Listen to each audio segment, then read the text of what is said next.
in the last 11 years, as we speak, under Narendra Modi, India has it transformed into a Hindu Rashtra. So what remained of the Hindu Rashtra was purely punitive, that you would go after your minorities, which is the way that all tribal democracies tend to function, that you ascribe blame inside and you go after the weakest part of the population. And that is what we've seen over the last 11 and a half years. By and large, in the entire country, right?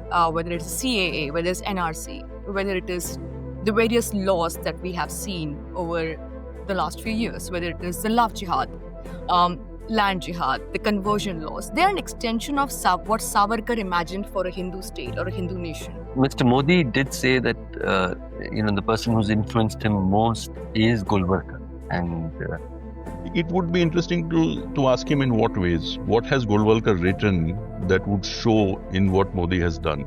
Has he written anything about demonetization? Has he written anything about hugging foreign leaders? Has he written anything about... Golwalkar was the kind of man who believed that Western culture was very bad.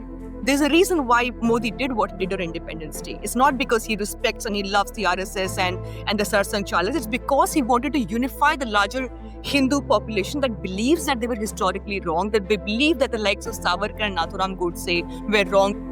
RSS's ideology, which is gathering people to sing an anthem, twirl a lathi and salute a flag which is not the tricolour, does not have the traction. This separation is the reason why we don't see more people from white collar Bangalore, white collar Bombay, dressed in shorts and white shirts and saluting the RSS flag.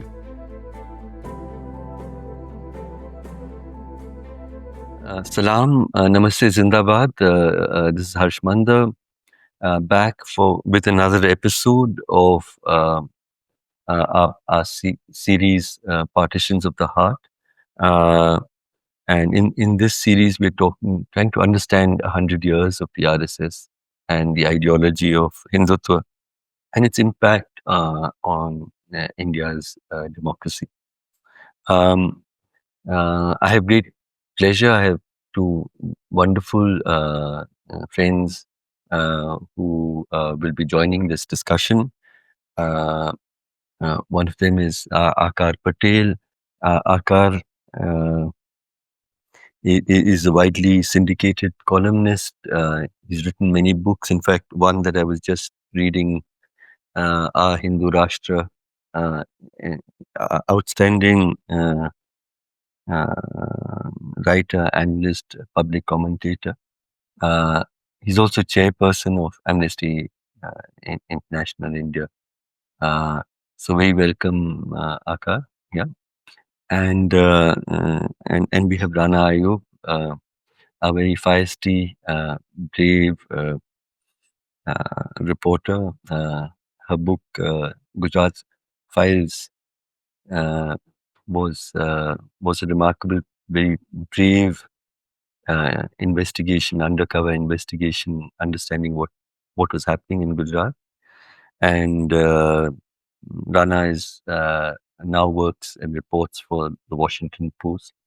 But what's outstanding about both Aakar and Rana are their courage in these very difficult times to stand with truth, to stand with justice, to speak out. So very welcome to both of you. Thank you. So let me sort of leap right in with a question. I think it's, we know that there are two very different imaginations for our country. There was one that in the leadership of Mahatma Gandhi, and indeed in the other streams of the freedom struggle as well, with Bhagat Singh and with Baba Sahib Ambedkar, with Subhash Bose. They may have disagreed in other things, but there was a certain imagination of a country that would belong equally to people of every faith and identity and caste, a country of equal belonging, equal rights. This was something that in some ways derives from a whole civilizational experience of the last 2,000 years. Um, it was um, it was also central to the imagination of India. The promises that we, the people of India, made in our constitution. But it's important to remember that the Hindu Mahasabha and the RSS never never believed and never accepted this idea of India. They barely participated in the freedom struggle against the British because they saw their principal battle against who they described as the enemies within, which is uh, India's Muslims and India's Christians. Uh, they had wanted something called the Hindu Rashtra. And uh, Aakar in his book, and when you respond, Aakar, I think very powerfully you have explained that the idea of the Hindu Rashtra is not an ideology, and because it doesn't have an imagination, a comprehensive imagination of the kind of society and nation it wants to build, but rather uh, about who it wants to oppose and exclude. Uh, but uh, my question really is, in the last 11 years, as we speak, under Narendra Modi, uh, has India hurtled more and more in practice has it transformed into a Hindu Rashtra? Or, and to what extent does India's uh, secular socialist democracy still endure? So, Akar, why don't you start? Thanks, Harsh. And thank you all who are listening in for joining us. I would say the answer is yes, that substantively we have moved towards the framework of a Hindu Rashtra in the only sense in which it can be both imagined and constituted. So I'll very briefly juxtapose what we have with what we have in the neighborhood. What we have in the neighborhood is, let's take two specific examples, Nepal and Iran. So Nepal was a Hindu Rashtra till 2008, after which it became a republic. The only two ways in which it was able to manifest its Hindu Rashtra-ness constitutionally was A, through having all of the executive power flow from a Kshatriya king, the Kshetri dynasty's kings who ruled Nepal. The second way in which it manifested itself was in the court of this king, there was a Brahmin always with the title of Mool Purohit who would guide the king. None of the other doctrinal things that would constitute the Hindu Rashtra per the Smritis was followed in Nepal. What would they be? That women would not have the right to read, for instance. That those who were not twice born, including the largest part of the population, the Shudra, would not have either access to education or would not have access to power. In the world of 2008, leave alone the world of 2025, that was not really possible. So that was the only extent to which we have seen the only modern Hindu Rashtra show itself. The other example is Iran, which ideologically is a theocratic state where power rests with God and it is executed through a clergy. Iran had the advantage of having a very large majority of 12 Shias. So, who are one part of the Muslim community that are vertically hierarchical. That you've got the grand ayatollahs on top, below them you've got the other ayatollahs and so on. So there was very little dispute in terms of who would adjudicate problems if they came about in law. Pakistan had a problem which Iran did not. That Pakistan's Muslims are as pluralist as the ones in India are. They are divided not only by sect but also by jurisprudence. They were not able to conclude who would get to be in charge and what would be determinative in terms of lawmaking. In your book, you've explained why even Pakistan under Zia was not a theocratic state, was not an Islamic state in the way that a Hindu Rashtra is imagined. Would you like to explain that? Sure. The basis of all law in Pakistan continues to be the Macaulay Code of the 19th century, the same as it is in Bangladesh, the same as it is in India. If you were to go to Lahore or to Peshawar or to Karachi or to Dhaka and say uh, 302, 144, 420, they know what these numbers mean. Everybody knows. It's not just the police thanas, it's also the citizenry. And the reason for that is that uh, religion was not able to provide a counter to law when it came to the criminal justice system on the subcontinent. And we had to adopt perforce what was sent down to us in the 19th century by the English as being appropriate.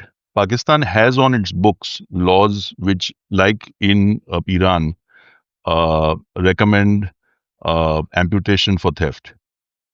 First the opposite hand and then the opposite leg at the foot and so on.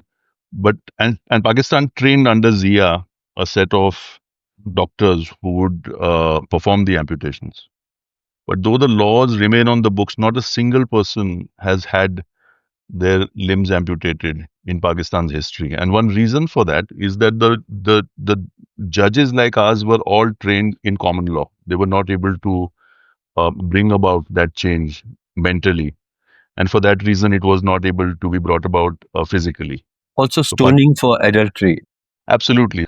Now, to bring about this very long circuitous route to India, India never had even what Nepal had. We did not have a dynastic Kshatriya king who was in charge of the whole country. We did not have a Mul Purohit or a Brahmin who would guide this king. So, what remained of the Hindu Rashtra was purely punitive, that you would go after your minorities, which is the way that all tribal democracies tend to function, that you ascribe blame inside and you go after the weakest part of the population. And that is what we've seen over the last 11 and a half years. And we can discuss a little more of this in detail if you want. Right. So, some people, I think, make a somewhat unnuanced comparison, saying a Hindu Rashtra would be a Hindu Pakistan. You don't agree? It would be a Hindu Pakistan in some ways, that in Pakistan, exclusion of minorities is through law. That by constitution, no non-Muslim can become the president of Pakistan. No Hindu, no Christian, no Sikh, uh, no Jew for that matter can take that post. And since the 1970s, no prime minister can either by law. We don't have any such restrictions. The presidency is important because for the most part of Pakistan's history, the president held the power to dissolve the assembly, which is their word for their parliament. In India, we don't need such a law. We cannot, the three of us cannot imagine an India where you have a popularly elected prime minister who is a Muslim or who is a Christian. And so the exclusion, whether it is through law in the case of Pakistan or through practice in the case of India, is absolute. And so, in that sense, we are the same. The difference arises in terms of hypocrisy, that Pakistan is openly Islam. It calls itself an Islamic Republic.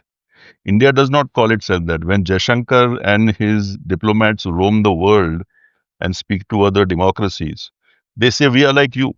We are a pluralist society which is democratic, which is open, where minorities have equal rights, where constitutional courts function to protect the human rights of all Indians. Internally, the behavior is the opposite, that we are hypocrites in the sense that there is absolute exclusion of India's largest minority from politics at the union level. No BJP Lok Sabha MP in three consecutive Lok Sabha victories, 303, 282 and 240. Not a single Muslim. Not a single Muslim in the Rajya Sabha from the BJP. Not a single union cabinet minister who is a Muslim. What is this exclusion giving us? What is the benefit we get from it that we are not told?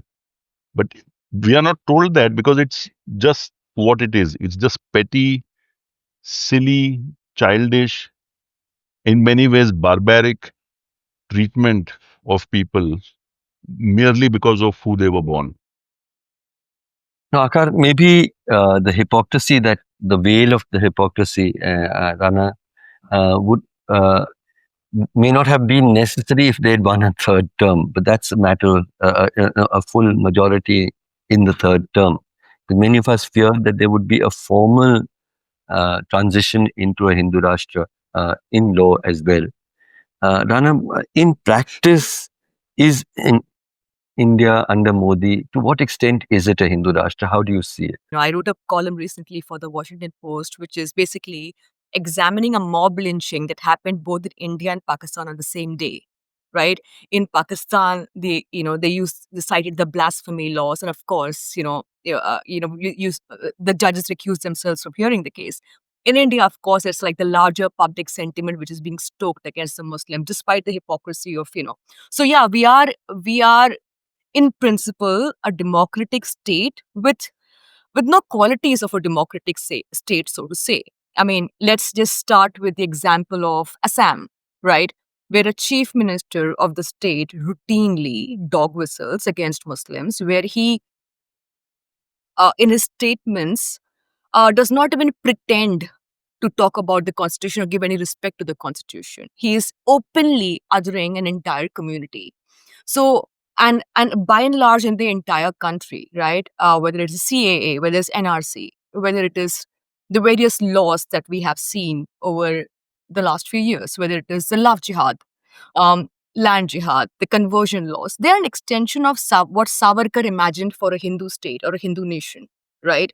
It is basically that we are superior beings and this country has to be governed by Hindu laws, um, imagining a glorified past which is being besmirched by the outsiders and those who do not believe in the concept of Hinduism. So we are living, probably not by law, but we are living um, the very facets of a Hindu state right now. I mean, how else do you define a Hindu state where every day you open the newspaper and the mob lynching of a Muslim is normalized to the extent that it's become a footnote or probably relegated to the 8th page of a newspaper, where our journalists, our mainstream media have accepted it as a normal part of our existence, right? Where you have our textbooks being rewritten to reimagine our past, where Gandhi's legacy is being reimagined vis-a-vis Nathuram Godse, right? And Nathuram Godse's contribution is being discussed. So, and the kind of language that is being spoken by the leaders of the ruling party, with whether it's and also their actions, whether Modi walking with a Sengol in the parliament or Modi sitting for the inauguration of the Ram temple on the 22nd of January, despite being the prime minister of a secular democratic country. So I think on paper, as Jaishankar would go around telling the world, whether it's to the G20 delegates in India, or when he goes to the US, or when Modi goes to the US and prostrates before the Gandhi statue at the UN or other places, back home, the reality is much different, which you and I are living. Is the fact that we are essentially a country where the Hindu citizen has the first right over resources, and according to the rulers, he has the first right to equality. So much so that even the Indian opposition has feels scared to speak up for the attack on minorities. That's probably for me one of the greatest victories of the Hindu Rashtra. Is like the Indian opposition feels you know feels that they should not talk about Muslims and Christians and the attack on them, so as to placate and so as to not alienate the Hindu voter. For me, I think that is in many ways a victory of the idea of a Hindu nation, where even those who proclaimed secular traditions and values and celebrated them are now scared of speaking the truth, right? In Assam, where everybody is talking about evictions, I see the language which is being used by the opposition leaders, by the Congress party. They would rather frame the entire narrative as Adani Ambani land grabbing, but not as a case where Bengali Muslims or Muslims in the state are being othered, are being killed, are being thrown out. right? So there is a reluctance to use the Muslim word. There is a reluctance to talk about Muslims in general. That I think is probably the biggest victory of of of Savarkar and the legacy of the leaders who wanted a Hindu state. We are at that point in our history um where you are looked where if I could give my example for a black or better example is whenever I speak, I will not be seen as a rational secular voice. My Muslimness will be thrust on me, right? So I see over the last, if we can say in the last 11 years, I think everything that so many of us, especially Muslim names, talk about is seen through the prism of Muslimness. And the othering has never been uh, more glaring as it is today. Um, so yeah, I mean, I live in Bombay here, where a love jihad rally took place. Where there were about 1,000 people, and the posters, massive posters, spoke about the Abdul, and there were women dressed in burqas and hijabs, and they were the terrorists and the ones in saffron. So literally here, right here, next door to me, right, and people who are my neighbors, well-meaning neighbors who are employees and whose children work study in Ivy Leagues took part in that rally. So I feel that for me is where is a Hindu state progressing, where it might on paper we might still be a democracy, but everything that we practice is an aspect of a Hindu state. But we've reached a stage when the allegations of love jihad, the echoes with Nazi Germany, where citizenship laws are being changed for the first time, where people of Muslim identity have lesser rights than other people. But we've also reached a place where even prayer has become a crime. So the 1 hour of namaz on Friday has become really something that has to be opposed. But the covers could take over in many parts of North India, the main highways, very violently for weeks, and the police would only shower them with flowers. I think the demonstration of the evolution of Muslims into second class citizens are too many to even need to recount. Um, in much of our discourse, we talk about it as the result of Mr. Modi's leadership. I want to ask, to what extent is this really the result of the RSS and its working? Um, Aakar and Rana. That's where I wanted to take the conversation now. So it would not be easy to find what the specific ideology of the Hindu Rashtra is in the written works of the three people who are regarded as being the intellectual font of Hindutva. So Savarkar writing Hindutva from jail in the early 20s is not anticipating independent India. So what the rights of citizens should be, what the basis of law should be, do not constitute any part of his book. What he does focus on is defining who is Hindu and therefore who is Indian, because to his mind, the two words have the same meaning.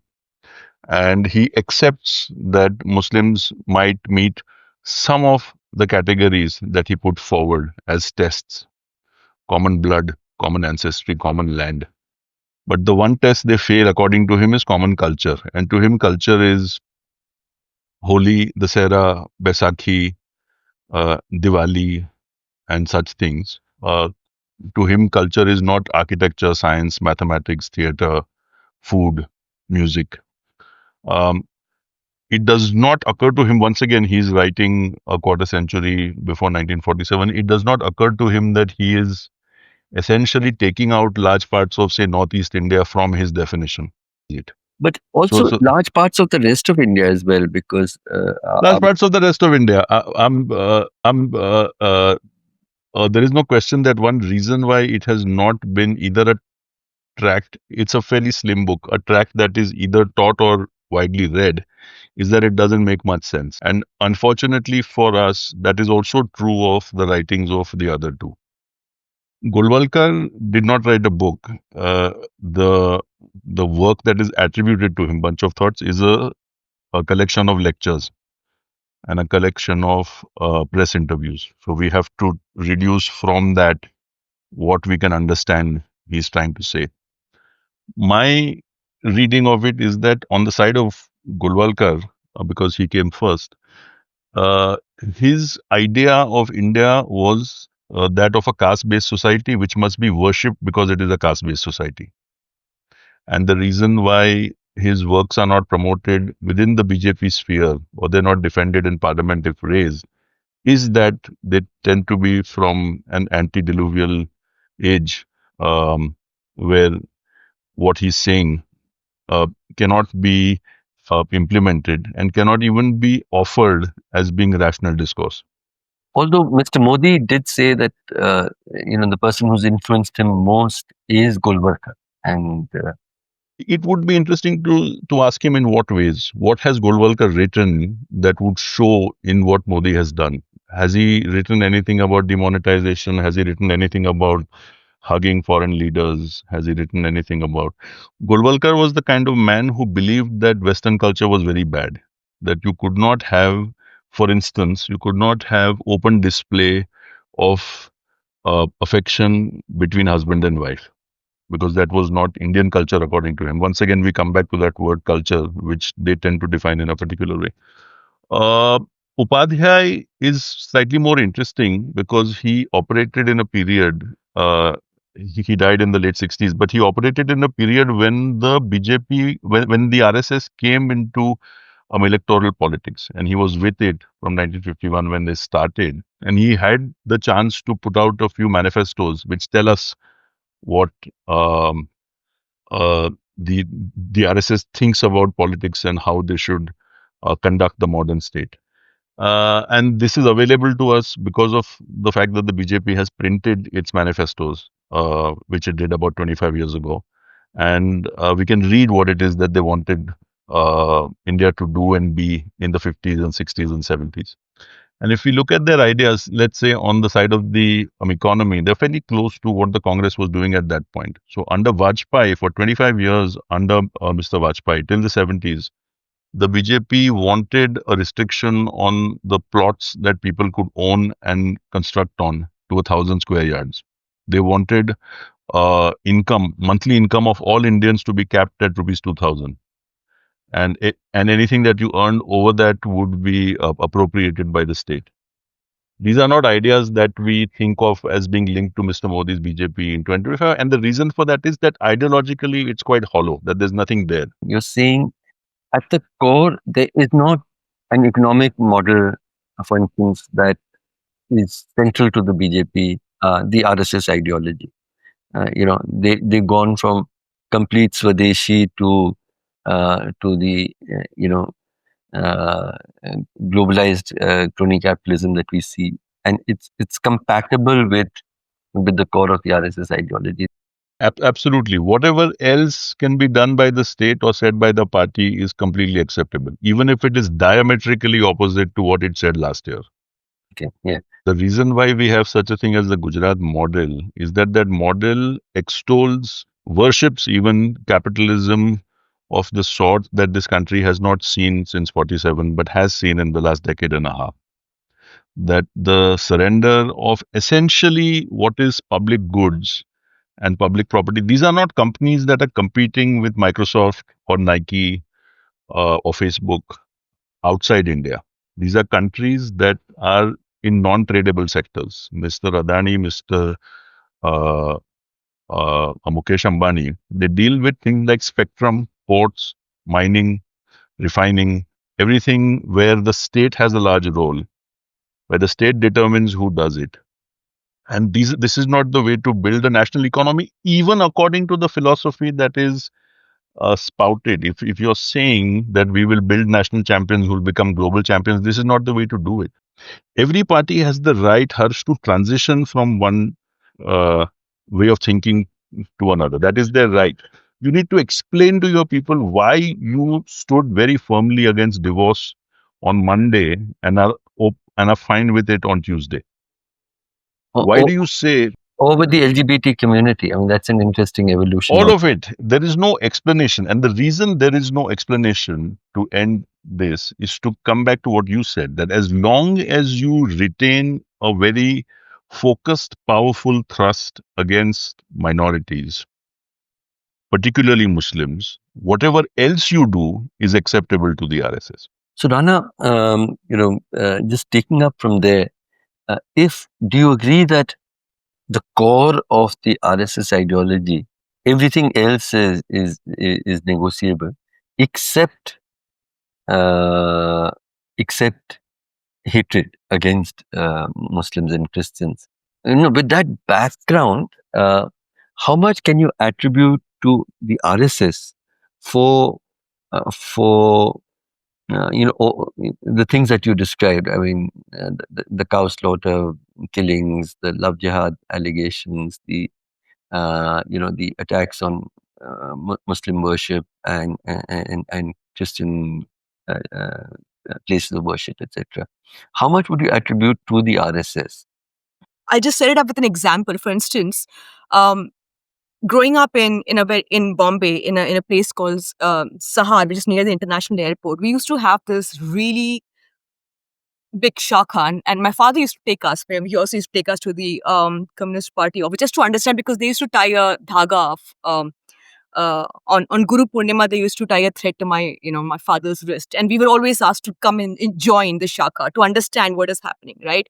Um, and it felt like, I mean, honestly, the conversations would veer towards Bharat Mata and inclusiveness, how Bharat Mata basically is a figure that we all eventually need to worship. It's like, I mean, they used to tell us कि आप और हम Bharat Mata के सामने उनके बच्चे हैं, right?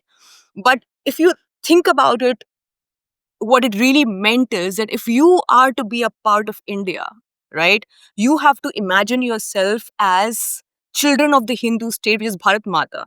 And Bharat Mata for them is not some idea of patriotism, but it's essentially allowing yourself to be governed by what they believe is a state um, run on supremacist politics, right? But in the same area, I mean, there were not many people who would go to these shakhas. But eventually, when the Bombay riots took place, I was only 9 when it took place, and when the mob came, I never expected the people who came to uh, pick me and my sister at that point of time to be people who were well-meaning and who detested the RSS in many ways, right? Who were not really fond of the RSS and the presence in our society. But eventually they did, because there was a feeling, there was in them a um, years of probably ingrained idea that we, the Muslims, were taking away what rightfully belonged to them. So our resources must be taken away, right? But a very good example, what Aakar was saying and what you were saying, is what I found in the charge sheet of the Malegaon blasts, right? Now, when the ATS filed a charge sheet in 2010, and a lot of transcripts of the conversations were also attached, and something I published back in 2010. There's a very interesting conversation between the many military officers, including several doctors and politicians, and they are imagining a Hindu state in Nepal led by a Brahmin. These are transcripts attached with a chart sheet, right? The establishment of a Hindu state, but nowhere does it mention the ideals of the RSS. The conversation constantly goes as the RSS, the present day RSS, has betrayed us, has betrayed the fundamentals of a Hindu state, which is why we must establish a Hindu Rashtra in Nepal, right? And also about, so I feel like RSS right now, I feel, is there because it is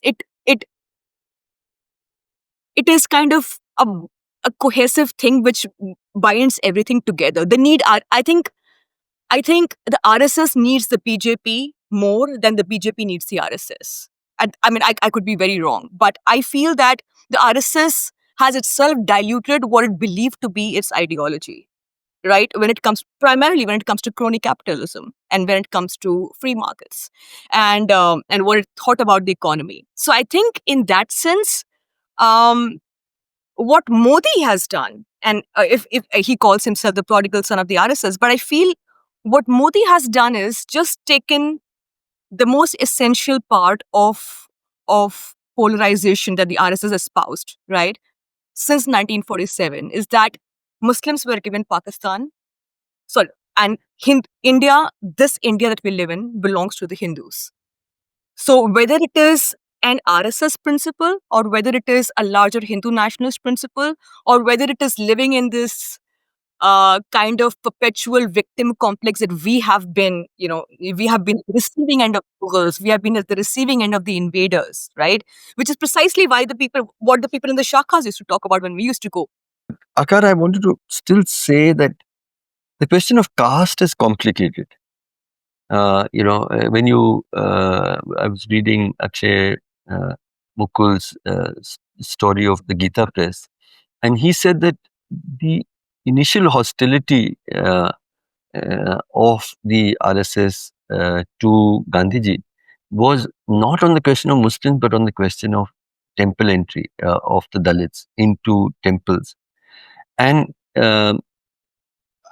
I've been in recent months reading a lot of literature about the RSS, and I did not realize the extent to which, along with Muslims, Gandhiji is their second hate figure, and he has remained. And so I think that the issue of caste accommodation for practical reasons that they're doing, because you have to unify. They've even tried to bring in the Christians. So Christians, Dalits, Adivasis, all have to be united against the principal enemy within. Is how they see it.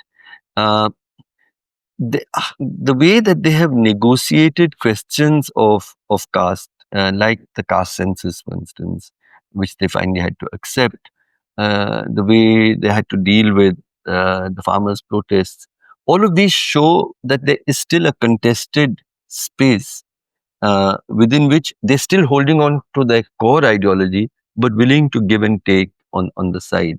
Would you both agree? So I'd say that I would disagree, Okay. and that would be based on the pragmatism of the Sangh, that their inability for the most part of their history from 25 to 1990 electorally meant that they did not have to consider questions such as the one that we are discussing. So if many of the younger Indians might be surprised to learn that the first BJP chief minister with no external support came to India only in 1990 on the back of the Babri movement. So from 1951 for 40 years, this is a party that has been in the single digits across India. Not only not able to make a dent in national vote tallies, but also to take a state on its own. Why the shift? The shift comes to us because of the composition of our society. So we've got 16% Dalits, 14% Muslims, 8% Adivasi. So that's 40% of the population that the BJP, at least in the formative period, is not targeting. Of the 60% that remains, if we don't look at Jati, but we look at Varna, by far the largest composition is that of the Shudra. So these are the dominant peasant communities, including my own, the Yadavs, the Patils, the Gaudas, and so on. We know these namesings and so on. These are the largest part of this country. Jats. The Jats of both of Haryana and of Punjab. You can't exclude such a large part of your core vote, the 60% remaining, and win. And once that was realized, the RSS and the BJP adopted a way in which they could bring in the uh, till the defeat of the Janata Party and the rebranding of the Janasangh into the Bharatiya Janata Party. All of the office bearers of the party of the Janasangh were from the RSS cadre, which meant that for the most part they were Brahmin. For the most part, indeed, they were Marathi-speaking Brahmin. That changed with Mr. Vajpayee. And he said that we need to learn from our experience of the 70s and change tack. And that is what produced leaders who were not from that community, including Mr. Modi, Shivraj Singh Chauhan, the what they call the firebrand ideologues, people like Uma Bharti and so on, which was not the way either the RSS or the Janasangh was in the 50s. But because of the spectacular success in the 1980s of Mr. Advani's movement against the mosque, they were able to, for the first time, do mass mobilization. The hardest part of civil society is putting feet on the street.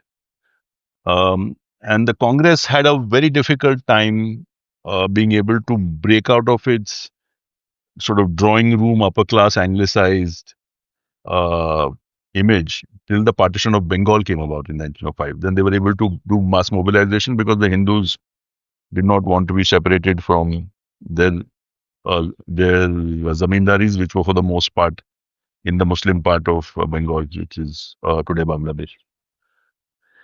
Similarly, in serendipitous fashion, because the VHP had taken up the issue of the mosque in Ayodhya, the idols are smuggled in within a few months of the party being formed in the early 1950s. For 35 years, there is no position the Janasangh or the BJP has taken on this matter. But when the VHP takes it up, people like Vinay Katiyar and a couple of people from the BJP, including Rajmata Scindia, uh, Advani latches on. He has no idea how to mobilize people. He's a journalist writing film reviews for the RSS in-house magazine.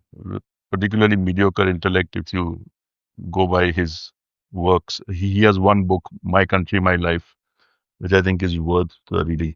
Um, he accidentally figures out that if you launch mass movements against Muslims, there is electoral success to be found in large parts of northern India.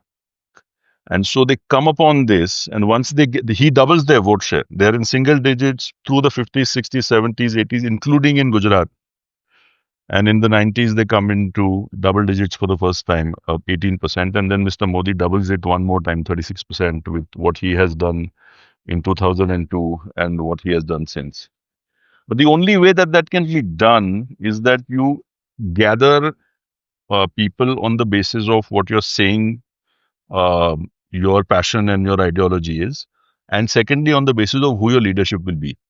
So it is fair to say that in that pragmatic sense, the RSS has ceded a lot of its power, especially not especially, entirely on the political side, to the non-Brahminical part of its network, the BJP. And I think that that was a wise thing for it to have done. I think the Dalit also knows they will never get equality within the Hindu fold. They're getting belonging, but they're not getting equality. How are they negotiating that? I think somehow over the years, the way, if you see the people on the road during the 92 Bombay riots and the carnage it took all over the country, or in 2002, the people on the streets did not identify themselves as people from different castes. They were just Hindus who were trying to get retribution from Muslims, right? So, in that sense, the BJP and by extension the RSS has been very successful in galvanizing the entire community. The Dalits have had reasonable and they will still continue to be, suffer caste politics in, whether it is in Maharashtra, where a Brahmin cop will tell a Dalit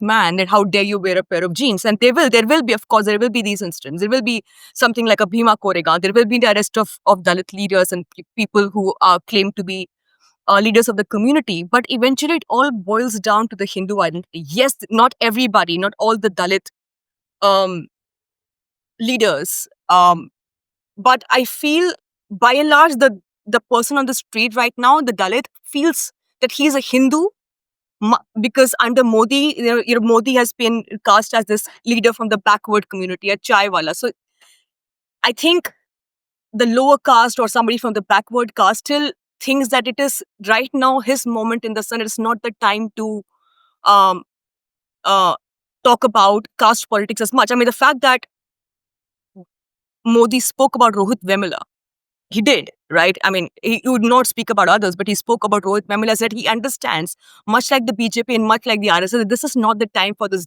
for these politics of division. So when there are activists who talk about atrocities against Dalits, you do not call them,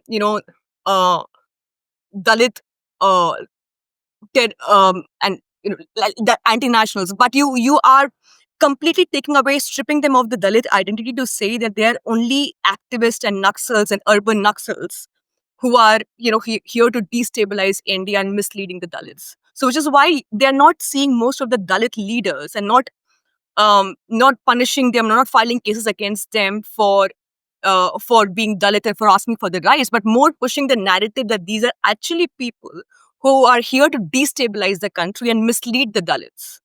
So I think in that sense, the BJP, as Aakar rightly pointed out, has been extremely pragmatic in realizing that they cannot afford to be divided on caste lines. But I still feel that perhaps we need to, I just imagine the Ku Klux Klan being a legal, overground, valorized organization, which is the open support base and which gathers for drills, military drills at every courtyard, at every park, public park, and that is the support base for Donald Trump. How much more dangerous he would be. I think that the the the underlying power of the RSS, which has given uh, Mr. Modi the kind of wind in his sails that he would not have had just by himself. So to that extent, don't you agree that the RSS has a central responsibility for where we find ourselves today? Aakar, So I'd see the RSS as being two things, as being composed of two things. One is the ideology, which we have discussed at length. The other is the organization. okay, And yeah. that is the reason why it was banned by Patel. Patel felt that it was a physical threat in neighborhoods because of the fact that it was able to and competent enough to mobilize uh, a large number of people who were inclined towards violence. And one reason why the BJP in power has helped with that is that it has democratized that violence down to the level of neighborhood without the requirement that there be an RSS office guiding it.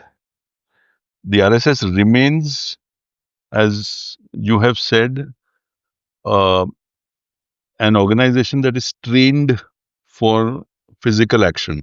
Why do they do? Who are they twirling their lathis against? Who are they training to beat up? It's not China. It's not Australia. It's not Sweden. It's other Indians.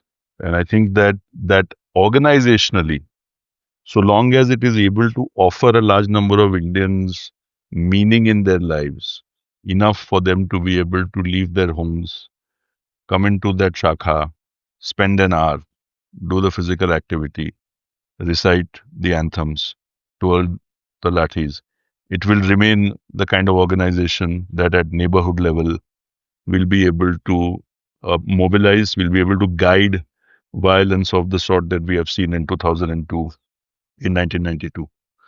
But the BJP in power has, I think, made that component of it uh, either largely irrelevant in a way that Patel could not have foreseen in 47. It has also, it is in many times I'm seeing in recent years, it has become the lynch mob. The state itself. I mean, with demolitions in particular, in neighboring Mewat, what they did in 4 or 5 days, not even the largest lynch mobs or communal mobs of Gujarat would have accomplished that degree of devastation. And so yes, it has been replaced. But Rana, just very quick, one last thing that I wanted to bring into this conversation. But how how much responsibility does the RSS have for where the Indian Muslim and Christian finds themselves today? I mean, the RSS, uh, before the freedom movement and later, subsequently after the independence, have tried to galvanize, have tried to make sure that the ideology against Muslims and Christians does not get diluted, right? Whether we see the Hindu Raksha Dal today, which is engaged in the mob lynching, or whether it is the VHP or the Bajrang Dal, they're all offshoots of the RSS. They their ideology is what once was espoused by the RSS. um, Having said that, I mean, there are a lot of people now. The only probably change shift that I have seen is what RSS has almost becoming irrelevant in the minds of people. But suddenly, because there is a great deal of conversation vis-a-vis the RSS, the people who kind of believe that Muslims are waging jihad in the country, whether it's love jihad or land jihad, actually tend to believe that the RSS is a cultural organization, that it means good for the country. People who were indifferent to the RSS, that doesn't mean that they're going to attend the shakhas tomorrow, or they're worried about the existence of the next door shakha. I don't think they're really concerned about the existence of the RSS. But now they believe that that Gandhi, that the RSS was right in opposing the Gandhi, because the way WhatsApp and technology has kind of reimagined history for us, right? Suddenly, RSS has got an image makeover even in the minds of the average apolitical Hindu, who is now kind of telling you that, probably they were right in opposing Gandhi at that point of time, because had it not been for Gandhi, we would have had a unified Hindu Rashtra, which is, India, Pakistan, and Bangladesh, where our strength. The way Gandhi has been demonized in the so-called educated circles, I think that is a direct byproduct of the RSS's sustained effort to demonize Gandhi over the years. So I think in that sense, the RSS has been successful. Have they Do they impact average everyday politics of the people of this country? The people who do have a right-wing affiliation? I don't think. I think they are really impressed right now by the various vigilante groups, Hindu nationalist groups, and of course by the prime minister, who is a larger than life image, much bigger than the RSS right now. The last question, really, for both of you is looking at especially the last 11 years, but recognizing a longer history going back the full 100 years of the RSS. What kind of organization is it really? We had the Prime Minister choosing Independence Day and the ramparts of the Red Fort to call it a very great NGO, which was a very interesting formulation. Uh, but uh, but it has always posed as being this very patriotic uh, uh, uh, organization that wants to advance uh, good values, etc., etc., and offers social service in different parts. This is one face of the RSS. I worry because when this group of senior people of Muslim identity went and met the RSS Santalak, they came back, actually glowing and reinforcing many of these stereotypes, saying, he's so dedicated, uh, he's like almost a saintly person, and so on. Whereas the actual impact of the project of Hindutva with the RSS has been lethal in many ways, in my opinion. So I want to say, is it what kind of organization? Is it a political organization? Is it a cultural organization? Is it a patriotic organization? Is it a social service organization? Is it a paramilitary organization? Is it a fascist organization? How would you see it, both of you, Aakar, and we'll end there. I'd say all of the above, but Okay. I'm a pessimist, so I'd say that it's an organization in decline. That if we look at its two aspects, one is the ideological part of it, which is quite hollow and has shown itself to be. The other is the organizational element. The organizational element seems to be in expansion, but this is essentially at a time when expansion means very different things than it did in 1950. Today, membership can be a missed call, and then you add that number, and then you add a member. RSS's ideology, which is gathering people to sing an anthem, twirl a lathi, and salute a flag which is not the tricolor, does not have the traction that it did in the small communities of Nagpur, where the Brahmins felt threatened by the fact that the very minor Muslim population was able to resist them during pogroms. It does not have the attraction at a time in the world's history when the core voter of the BJP, upper caste, urban Hindu, is interested more in making sure that he gets that qualification that he or she wants and is able to get that job that he or she wants. The idea that you will spend time at an RSS shakha regularly on a weekly basis rather than at your company retreats is the reason that this separation is the reason why we don't see more people from white collar Bangalore, white collar Bombay, dressed in shorts and white shirts and saluting the RSS flag. If you look at the RSS cadre when they've gathered, there's not that many people who are vice president of Wipro or another company that are joining in. So long term, because it doesn't have anything positive to offer other than identity, I am a pessimist in terms of what it can or cannot do. It is very difficult. I would describe that as an optimist, not a pessimist. I'm pessimistic for the RSS, optimistic for the country, but then we also need to remember, Harsh, that this is not the natural state of this country. Why do foreigners feel attracted towards India? We are dirty, we are chaotic.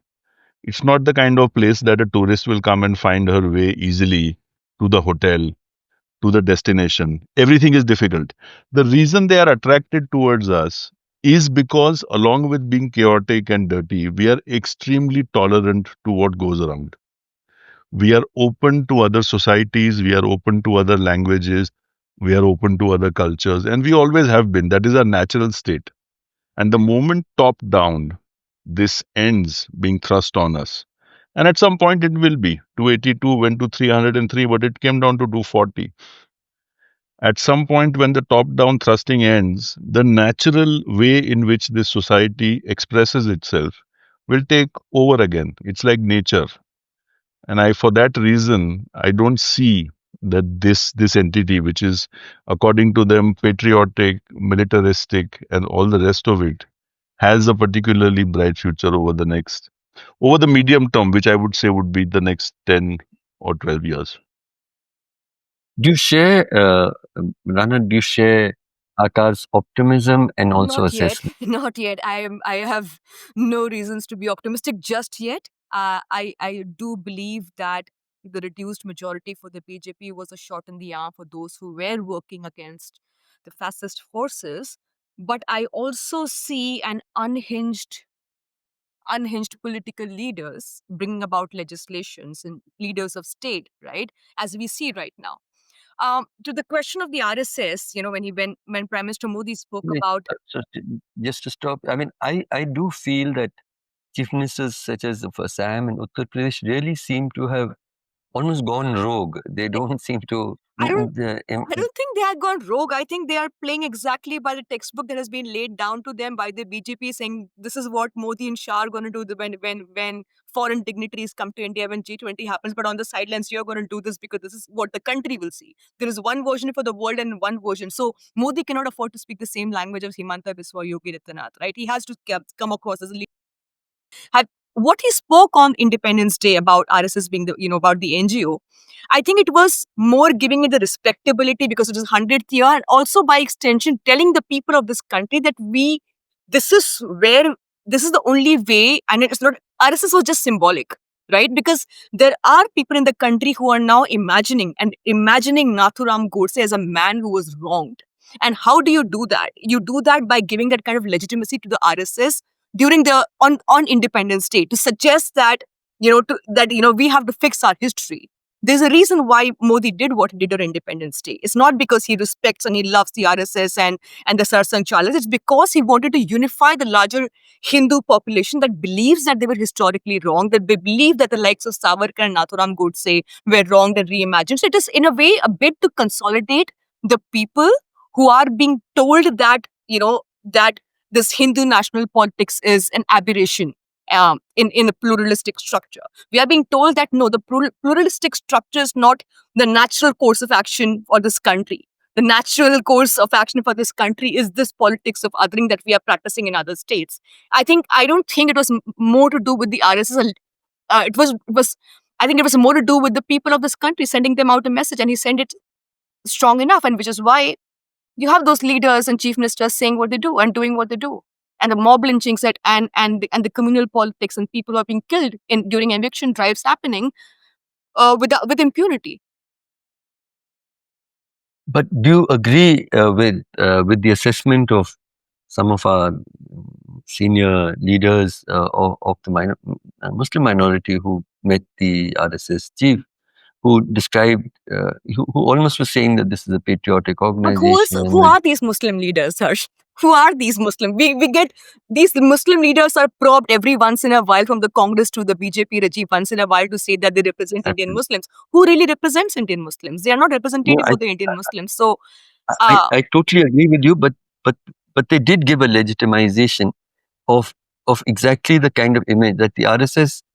That's why I asked you this question: was is the RSS a patriotic social service organization, cultural social organization, or is it really at its core a paramilitary fascistic organization? It has fascist tendencies. Its politics has been fascist. To call it cultural would be would be to kind of completely, look away from their contribution, the Hindu nationalistic contribution, to call them a cultural organization. And who are these Muslim leaders? They have always existed. These people have always existed. They have glossed over communal carnages, these so-called Muslim leadership. So I wouldn't give much thought and much respectability to these Muslim leaders after their interaction with the RSS, because these can be, there are too many Muslim leaders out there who are willing to give their loyalty to the highest bidder. So I wouldn't take them very seriously. We are seeing a situation where the RSS has penetrated widely into the judiciary, into the police services, into the administrative service, into the media, and into the political opposition. Do you still see it? How do you see India's resistance, the resistance of the Indian people?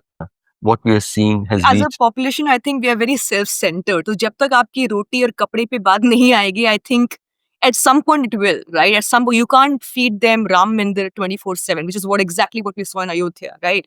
You cannot feed them Ram Mandir. It will boil down to roti, kapda, and makan eventually at some point of time. You can't, but at this point of time, it is too early for me to be optimistic, because the blame of the lack of roti, kapda, or makan is being put on the people, like we see in Assam, on the outsiders, and people are actually buying that blame argument, right? So for now, I think the blame for the roti, kapda, or makan still rests with this imagined villain that they have created for each one of us, which is why we are being lynched and we are being otherized on a daily basis. At some point, probably 5-10 years down the road, probably we will realize that we were being misled. We're seeing that with what Trump is doing to Modi and Trump is doing to India. What was the point? People are questioning. What did the Trump Modi bonhomie really eventually lead to? Nothing. So when it comes to their own personal selfish interest, I think the average Indian will rise to the occasion. There are well-meaning people. But at this point of time, I don't think they're standing up to be counted. I think they're choosing to be apolitical and watching from the sidelines, because to be fair to them, we have seen the price that the people who have resisted have had to pay.